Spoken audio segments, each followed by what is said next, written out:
Trump to find a chilly host in Canada visit amid trade rift. File in this March 17, 1985, file photo, Canadian Prime Minister Brian Mulroney and U.S.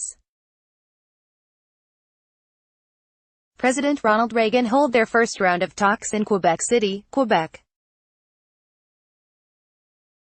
When Reagan visited Canada, he was so friendly with then Prime Minister Brian Mulroney they sang a song together. When President Donald Trump visits this week, there's speculation he could walk out of meetings with allies furious over his belligerent trade policies. AP photo, Scott Applewhite, file, Quebec City, AP. President Donald Trump is cutting short his first presidential trip to Canada this weekend, as trade and foreign policy disputes appear set to mar his planned summit with the leaders of the Group of Seven wealthy democracies. The U.S. President's reception in the picturesque town of Laval along the St. Lawrence River is set to be a far cry from when Ronald Reagan visited Quebec 3 decades ago, when he was so friendly with Prime Minister Brian Mulroney they sang a song together. Quarreling with Trump over his protectionist tariffs on steel and aluminum imports, decision to exit the Iran nuclear accord, and retreat from global efforts to combat climate change, erstwhile American allies are turning the summit into something of an intervention, challenging the norm-breaking U.S. President in the most direct terms to date. The summit threatens to mark the outer limit of international patience for the avowed nationalistic Trump, as leaders who had sought to cajole and bromance the president are embracing more hard-nosed tactics. Before shortening his planned participation on the eve of his departure, Trump found himself publicly feuding with summit host, Canadian Prime Minister Justin Trudeau, and with French President Emmanuel Macron, two leaders who previously banked on flattery to win concessions with the American. Trudeau has grown increasingly direct with his fury with Trump for imposing the tariffs on Canada's metals industries, and for justifying the protectionist move by calling those imports a threat to U.S. national security. Under Trump, the United States has abandoned its traditional role in the G7. American presidents from Reagan to Barack Obama pressed for freer global trade. And they championed a trading system that required countries to follow World Trade Organization rules.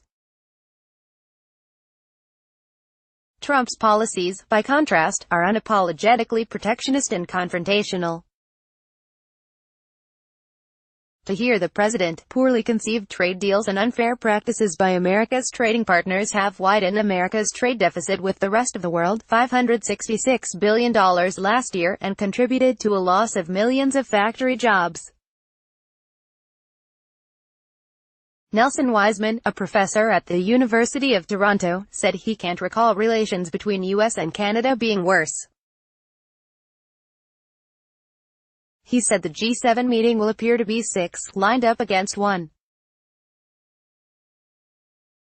Indeed, on Thursday, French President Emmanuel Macron suggested in a tweet that Trump might not sign the final summit statement on G7 priorities. The American president may not mind being isolated, Macron tweeted, but neither do we mind signing a 6-country agreement if need be. Because these 6 countries represent values, they represent an economic market which has the weight of history behind it and which is now a true international force. Trump offered his own digs the evening before his departure. Please tell Prime Minister Trudeau and President Macron that they are charging the U.S. massive tariffs and create non-monetary barriers. The EU trade surplus with the U.S. is $151 billion, and Canada keeps our farmers and others out, he tweeted, adding, look forward to seeing them tomorrow. Later, Trump tweeted, take down your tariffs. Among allies, there was even been speculation that Trump might walk out of the meetings, or even decide not to show up. Late Thursday, the White House announced he would be leaving the summit Saturday morning, after a session on women's empowerment but well before it wraps up. The president will travel directly to Singapore from Canada in anticipation of his upcoming meeting with North Korea's leader Kim Jong-un Tuesday, Press Secretary Sarah Sanders said. G7 Sherpa and Deputy Assistant to the President for International Economic Affairs Everett Eisenstadt will represent the United States for the remaining G7 sessions. Trudeau has charged that he found the tariffs insulting, and said such tactics are hardly how two close allies and trading partners that fought side by side in World War II, Korea and Afghanistan should treat one another. The Trump administration has also clashed with Canada over his insistence that the 24-year-old North American Free Trade Agreement involving the United States, Canada and Mexico be written to better serve the U.S. The Prime Minister had at first refrained from criticizing Trump, apparently in the hope that he could forge a personal relationship that might help preserve the landmark free trade deal, a forerunner of which Reagan and Mulroney negotiated. Those two leaders became fast friends and famously sang "When Irish Eyes Are Smiling" together in Quebec City in 1985. Trudeau's courting of Trump appeared to work for a time. The president had initially exempted Canada from the steel and aluminum tariffs in March. But Trudeau became exasperated and took a shot after Trump let the exemption expire last week. "We'll continue to make arguments based on logic and common sense," he said, "and hope that eventually they will prevail against an administration that doesn't always align itself around those principles."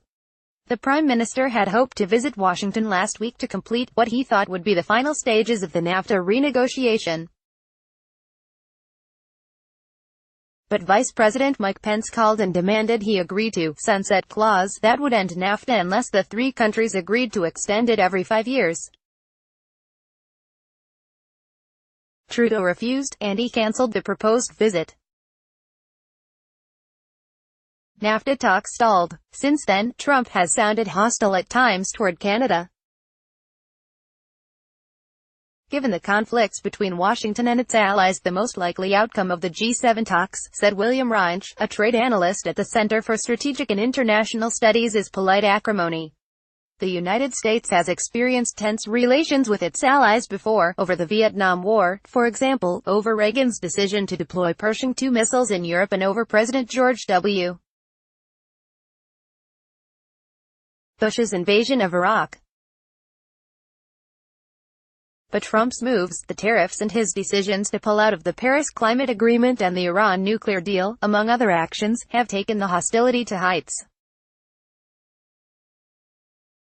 This is the first time the U.S. government is seen as truly acting in bad faith, in treating allies as a threat, in treating trade as negative and fundamentally undermining the system that it built, said Adam Posen, president of the Peterson Institute for International Economics. This U.S. administration feels unbound by previous U.S. commitments in a way that no other administration has ever felt. Prime ministers are people, and he's insulted them, Reinsch said. They're just not going to easily roll over when he punches them in the nose like that. Canada and other U.S.